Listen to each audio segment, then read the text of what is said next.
Good afternoon. We're sitting down today with VirtualPBX Chief Technology Officer, Daniel Ruiz, to ask him a few questions about how VPN for VoIP works. We've encountered a few new customers recently who left their previous provider because that provider was no longer offering the ability to use VPN. Because a lot of businesses have very legitimate reasons that they're doing this to protect their environments, that can be a huge deal breaker for them. So let's start off with the basics. Daniel, why do businesses use VPNs? What are they?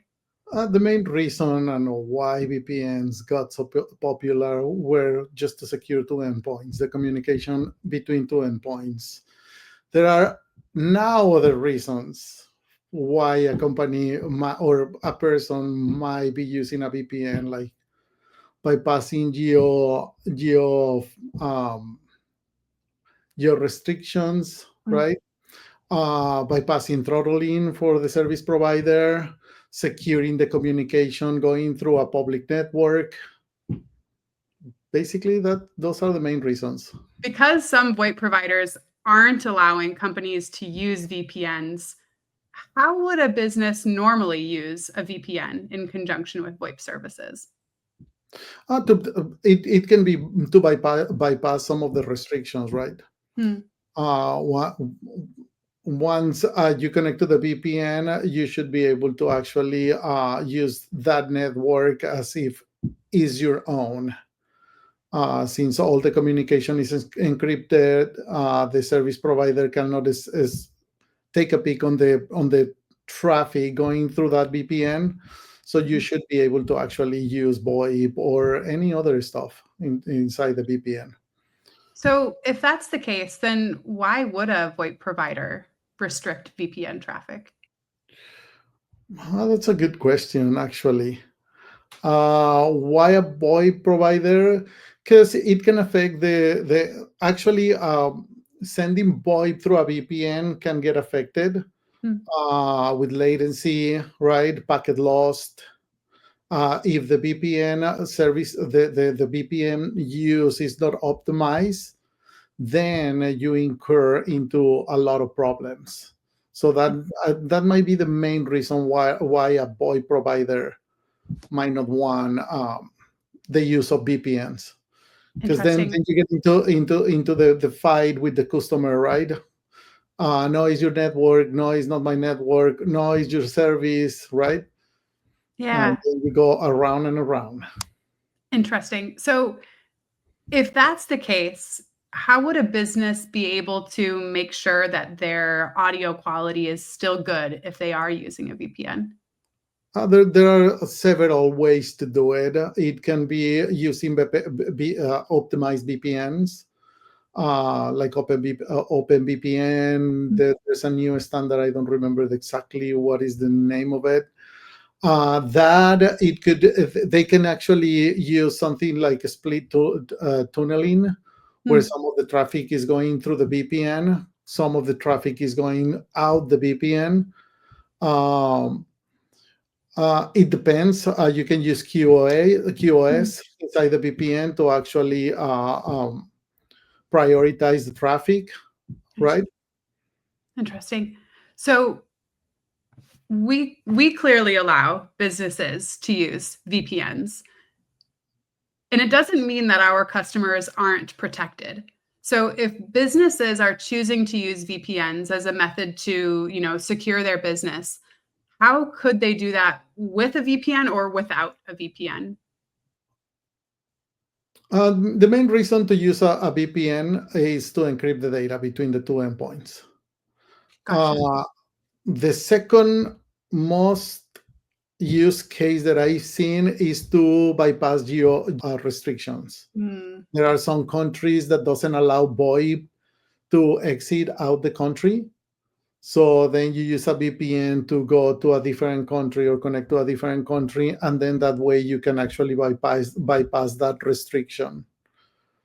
So a lot of our competitors then are probably restricting VPN because they're trying to restrict potentially certain locations of traffic. Yeah, that could be the case. Interesting. They don't want the service to that specific country. Interesting. Yeah. So it's another way of saying that for them. Yes, the classic. Yeah, we do not support VPNs, but yeah, you do not support the country behind it. Interesting. And so you touched on a few things. Encryption. Encryption is certainly a method that we can use within our business phone product, for example. We can encrypt VoIP calls. It's a pretty simple to use setting inside of our system. So, for those who aren't or who are using a VPN, that's certainly available for them to use. And you did kind of get into a little bit as well in how VPNs can affect call quality. And you touched on quality of service. For those who aren't quite as familiar with that term, can you break that down a little bit? The quality of service, there are two main reasons to use quality of service. The most important one is to prioritize the traffic in your network. Not all internet service providers will actually have that available for you. Usually, the way it works, you have a firewall or you install a firewall in your network, and that way you can actually prioritize the traffic, right? I've seen a lot when there was the boom of streaming media. Yep. Usually, the call centers were the ones that got hit the most. Why? Because there were agents streaming music while trying to take calls at the same time. And of course, if you don't use QoS or quality of service, the two traffics are competing between each other. So then you start actually having either your music doesn't sound as good as it is supposed to be sounding, or you have robotic calls, breaking calls. The audio quality on the call is not the greatest, or you cannot even understand the customer at that point. Yeah. So it sounds like, especially for shared office spaces where there's a lot of people doing a lot of things on the internet, QoS may be a great recommendation. There are several ways to bypass or to work around that.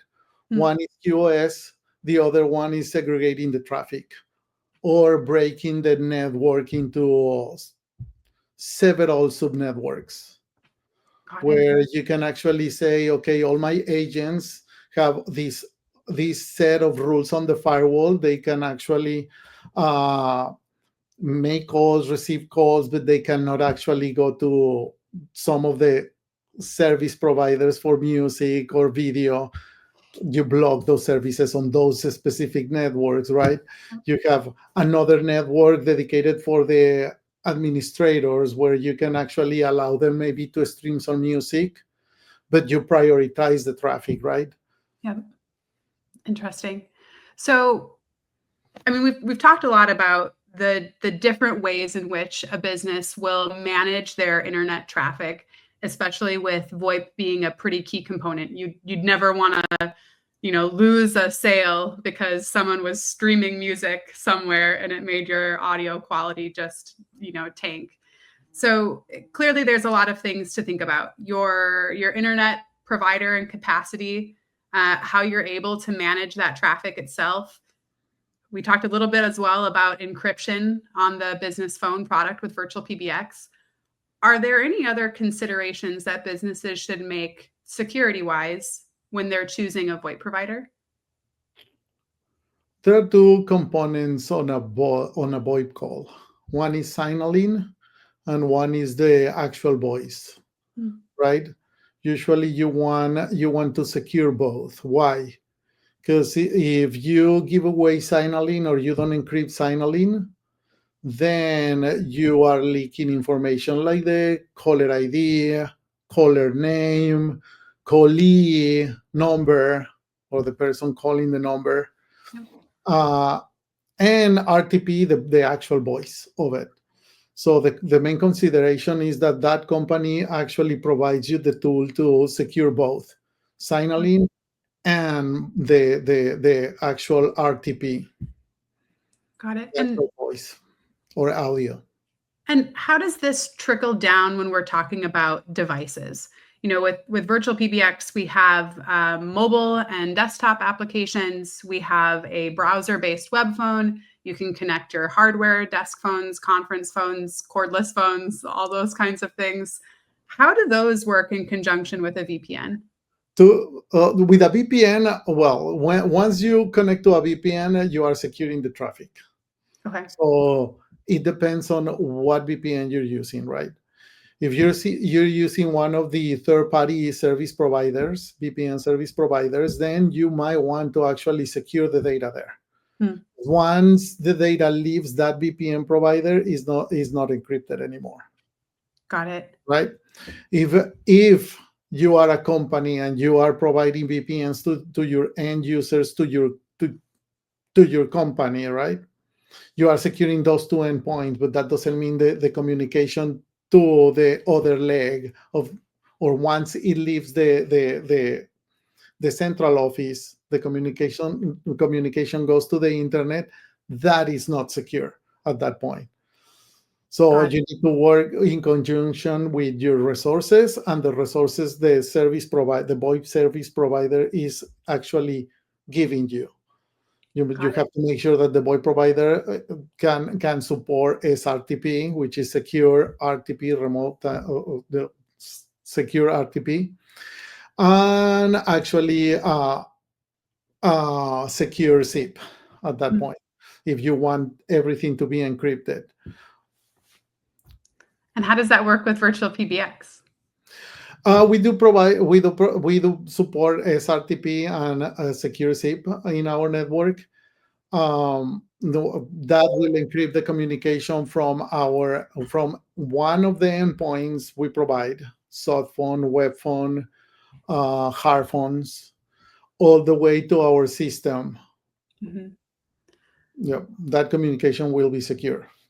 Awesome. I know that question comes up a lot. It seems like some providers who allow VPN or certain internet service providers, there's something going on often with the device. I remember, I think it was T-Mobile back in the day, that your home router wasn't set up to work with VoIP. And we had customers asking us, what other options they had. There are several service providers that some block zip, some block VoIP, and some reuse the VoIP, the set of ports that VoIP use for their own service. Got it. Those two scenarios are important. One is blocking you, like in this case, T-Mobile. T-Mobile, they have a certain service that blocks zip completely. And there are other service providers that I've seen that they can actually give you internet, TV, and telephony in the same device. They are reusing VoIP, or they basically, what they're giving you is a VoIP phone, and they don't allow another service provider, VoIP service provider, to actually connect to that device. But it's not that they are blocking it. They're just using that very specific segment of the network for their own purposes. And in those cases, what would be your recommendation to customers if they are working with a service provider and they cannot get those settings adjusted? What kind of phones would work for them?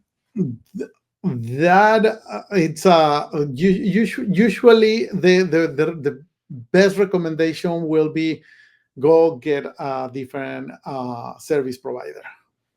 Why? Because even if you are able to bypass that specific scenario and make it work, there's nothing impeding the VoIP provider or the internet service provider to actually block it once again. Got it. Once they figure out what you're doing, they will actually block it, because that's the business model.